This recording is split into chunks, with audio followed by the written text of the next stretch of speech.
Hello, this is Mr. Buffington, and this lesson is on creative writing, having a plot line, and organization. I'm making it for my friends over at Learning Bird.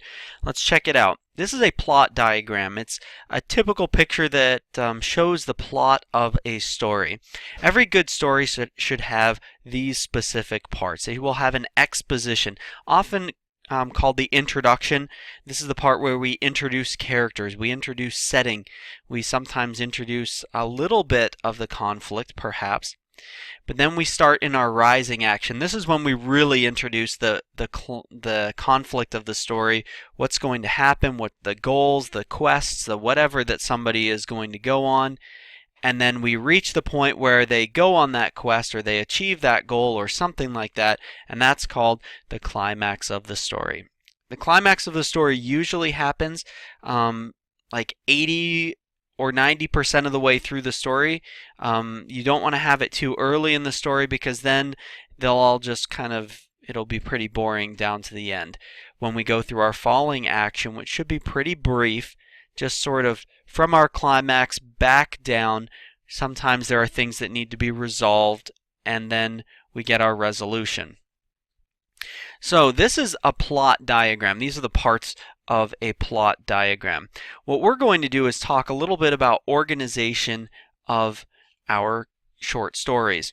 You want to have a general plot line written down. You should know where the story's going. You should know what all those parts are inside of your story.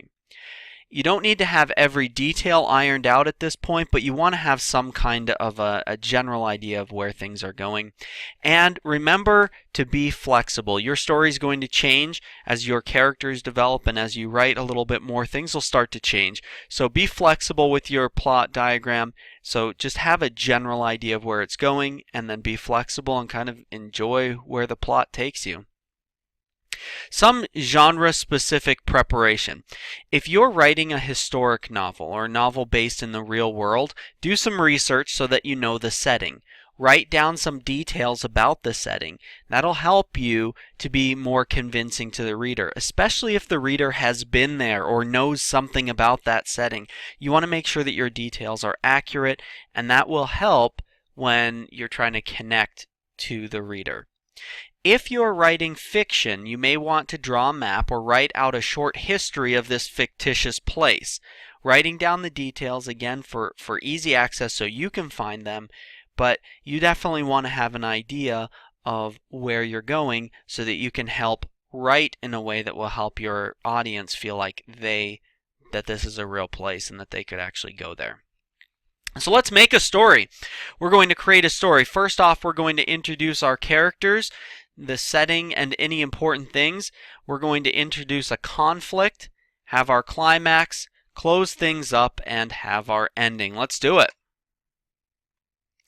First off, we'll start with our main character. Jim is a teenager in Chicago and he likes to play baseball. So in that intro, we'll introduce the setting, we'll introduce the main character, Jim. We'll talk about him. Maybe he's in a baseball game and he does really well, something like that.